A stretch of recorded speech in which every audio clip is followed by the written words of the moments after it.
Hey folks, it's Patriot Nurse. Thanks for joining me today. In this video, we're going to discuss, just how dysregulated, angry, and dysfunctional people are becoming, and why this is going to impact us in the United States as people get worse and worse. So this is more than just an economic reality. There's a lot of stuff going on here. If you're a decent and kind person, and if you're a person who's used to engaging in polite discourse, for the most part, we all have shortcomings every now and then, but if you're used to operating in a way that's kind, you're probably sitting back and taking notice here of late at just how screwed up people are, just how crazy they are, how angry they are, and also just how overall dysregulated and uncalibrated they are. I noticed this actually recently in a video, and I had mentioned something actually it's the last video that I made, and I had made the comment that we have safeguards effectively against a communist dictatorship insofar as we have a constitution that's followed. But what was astounding to me is that people just, not everybody, but there was a lot of people who just vented and went straight full tilt crazier and were like you, I can't believe you said this, you're a shill. And I'm, insofar as that's a fairly common English device limiting a function, we have a limitation insofar as. But the point was, it wasn't an issue of people's comprehension in general of the English language or lack thereof. It was an issue of needing to vent. And I've seen this over and over again. Not just on a video, but in general, I've seen that people, it seems like they're waiting just to go off their hinges. And you see this not just because people are being influenced less and less by positive things, namely like scriptures and like kind interaction in general. People are at their wits' end with not being able to pay for things. This is directly going to tie into election season, and also just our realities here lived as people who want to live by limited government constitutional principles. This phenomenon actually George Orwell wrote about in 1984, in his novel 1984, and it's called The 2 Minutes of Hate. The 2 minutes of hate is something that we should all be aware of, because when you see a population en masse, people are always going to be susceptible to this, but when you see an en masse experience in a population where people have to vent their rage, and it doesn't matter at what, but they're waiting for a trigger to vent their rage, that is a population that is subjected to usually propaganda, to mind control, but also a population that is ripe for subjugation because they are so emotionally dysregulated. When you see people who will fly off the handle at anything, that's someone who is not in control of their emotions. They're not in control of their faculties, which means that if they're not in control, who is? The situation, circumstances, somebody else who's got more smarts, somebody else who can outwit them. Most people are in that category by default. Most human beings throughout history are at that place. But why this matters for us now is that we used to be a nation of people who were more than, I would say, the average bear thinking, more self-sufficient, more independent, more liberty-loving, more conscientious. And that is not the case anymore. That I will stand by that. That is not the case anymore. I wouldn't say that en masse there are more virtuous people, because people are individuals no matter who they are, and they're prone to the same negative and positive proclivities. But what we're at in the United States is a nation that has been fattened up in the Tytler cycle, through prosperity. And we've pumped the world full of all of this cheap currency, not in the world indebted to us, and now our dollar's not worth it. There's going to be a massive pullback of the dollar. And people are already this dysregulated. What do you think they're going to do when they can no longer afford stuff? The 2 minutes of hate that George Orwell alluded to is a very powerful phenomenon. Actually, I want to read you an excerpt from 1984. And I'll also, by the way, put a link. There is a YouTube short snippet to the 1984 movie, the film that was created, depicting this 2 minutes of hate. George Orwell said in 1984, the horrible thing, see if this resonates with you, the horrible thing about the 2 minutes hate was not that one was obliged to act a part, but on the contrary, that it was impossible to avoid joining in. Within 30 seconds, any pretense was always unnecessary.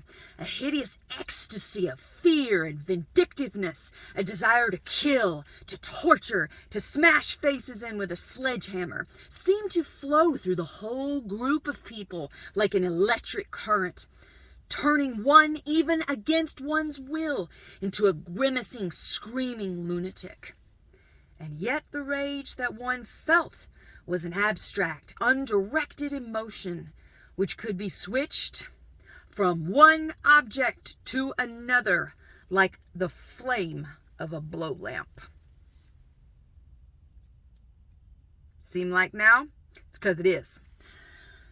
When people enjoy prosperity in the Tytler cycle of history, it sets them up for dependence, and from dependence comes bondage. But we think of bondage and servitude in a very totalitarian and heavy-handed way, which is a possible permutation of history. But I submit to you that the bondage comes first, not from the external, but from the internal. Are we willing to master our basal instincts? Only a man who is master of his basal instincts will ever reign in life as a king over his own destiny. We have a nation of slaves because people are subject to their emotional whims. They're emotionally dysregulated. They're unable to listen, to think, and to process without emotionally diarrheaing over everybody around them. This is a consequence of a lack of morality. It is a consequence of a lack of self-discipline. It's also a consequence of a lot of different, I would say, directed objectives, namely the adulteration of the food supply and also the oversaturation of technology and inputs in our lives. People have no time to rest. But in addition to having no time to rest, people are having their wealth siphoned away from them. And this is a very dangerous time for us in the United States.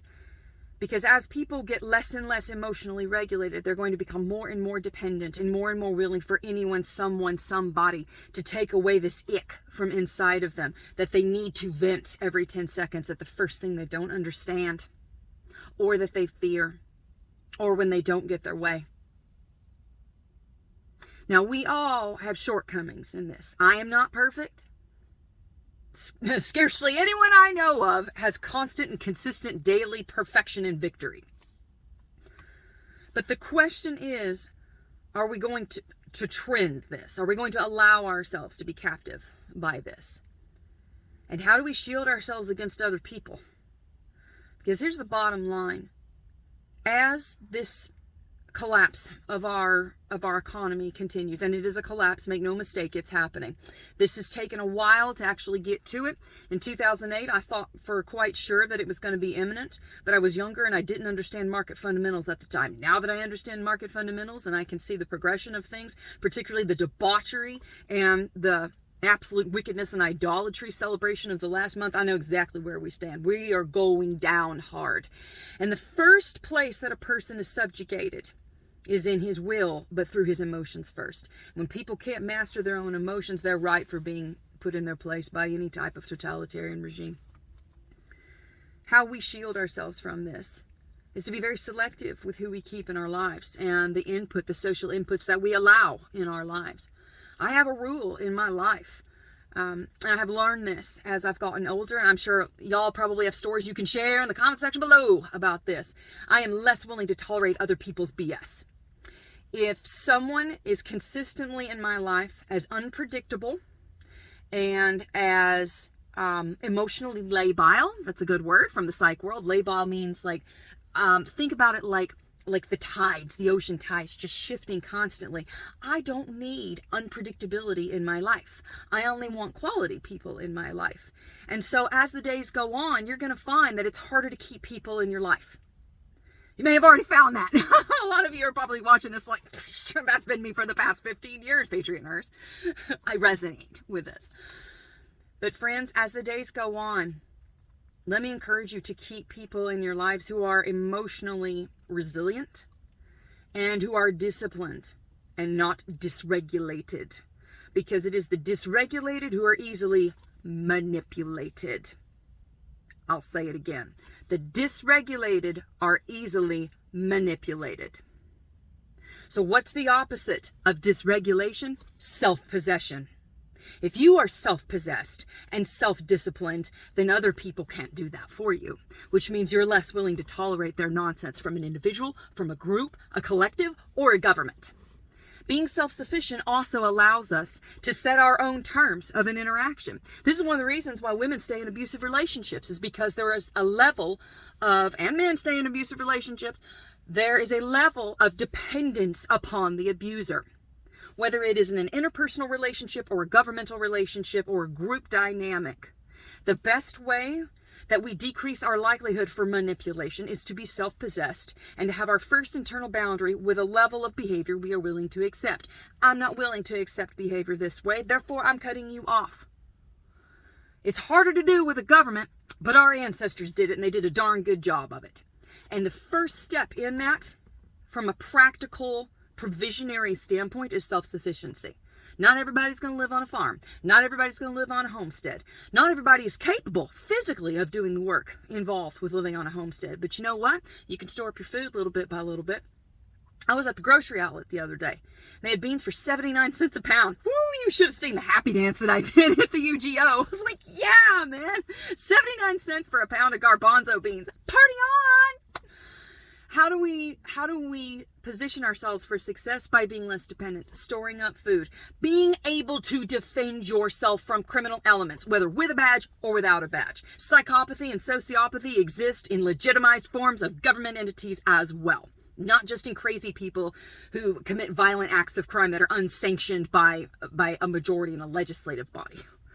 So being able to defend yourself in what you have from thieves with or without a badge. And being able to take care of your family's needs. Y'all, I've talked about this from a healthcare standpoint. The medical industrial complex, for the vast majority of people, is not your friend. Emergency and trauma, I'm willing to give a pass to. But when it comes to pretty much like 90% of all of the healthcare interventions that we are systematically doing, it is wealth extraction and not health promotion. If you're lucky and have a good healthcare provider, that's another story. But I'm going to tell you, you are better served in the days to come, certainly from a financial standpoint, by not being dependent upon that grid, by being self-sufficient and embracing more self-sufficiency.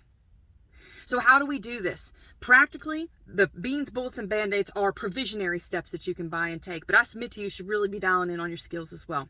I have a class that I teach online. It's 4 hours. It's $129. And you can find that link, thepatriotnurse.com. I also have the schedule of the classes that I'm teaching. The last class that I'm teaching for the foreseeable future is in Knoxville, Tennessee, and that is next month. You can take everything that I offer in an in-person setting next month, and that's it for this year and probably the foreseeable future. Because I am attempting to dial in like pretty tight where I'm at, because I'm very convinced that we've got precious little time left. When you see the financial data coming out the way that it is, and you see people dysregulated to the degree that they are, and not just online, People are at their worst online. That's always been the case. But in person, like the interactions, how things are just taking an inverse J curve as far as the way that people are with each other. That to me, it's a very telltale sign. It would be one thing if we had a population that was moral, pious, and God-fearing, God-believing, but considering that we have sanctioned immorality at the highest level, and it has permeated vastly into our culture at a deep level, there is no way we can expect God's blessing and provision and protection when we have a societal adaptation of absolute godlessness and wickedness like what we saw last month. And the wise man built his house upon the rock. So we build our rock upon the Lord God Almighty, the creator of heaven and earth, and on his word and on his commandments. And so let me encourage you, as you move forward, friends, into this week, be strong and of good courage. Fear not, nor be afraid, for the Lord your God is with you wherever you go, wherever your foot treads. He's your dad. Your father is your heavenly father is your protector and provider. And he doesn't like it when people mess with his children. As a matter of fact, it's kind of the equivalent of somebody slapping a UFC fighter's kid right in front of them. When people mess with the Lord's children, they're going to receive exactly what is due for them. And that's on the individual level and the societal level. So when we spit in the face of God, like what we've done consistently and what we did especially over the last month, I do not expect the blessing. I expect the smackdown. And God is long-suffering, but I know what my eyes are telling me, and I know what my readout is on people, and I've learned to trust my instincts at this point in life, and I'm battening down the hatches. So I hope the video was helpful for y'all. If you did enjoy the video, I hope you'll subscribe to me here on YouTube, Patriot Nurse. You can also support me and stay with me on Patreon, Subscribestar, Cryptocurrency, and PayPal. I got links below. Again, if you'd like to train with me, I got the online class link up there in the description box below. Had a hiccup in the system last weekend, so we got it fixed. Sorry about that. Some of you guys were sending me comments and emails. You're like, we can't get the link to... Sorry, it's all on me. We got it fixed. We got it fixed. So the link works now. And you can train in the comfort of your own home. The course is evergreen, so you can stop it, slow down, repeat as much as you need. As long as you got internet access, that thing will be up there. So it's at your own pace, and you can take... You do not need any prior medical training. You don't need any prior medical training to come to my in-person class as well. So the last one I'm teaching is going to be next month. Hope y'all can get to it if you've been delaying. You've got 1 month left. All right, have a great week, guys. May the Lord bless you and keep you all. For now, it's Patriot Nurse signing off, and I'll see y'all later. Mwah! Bye.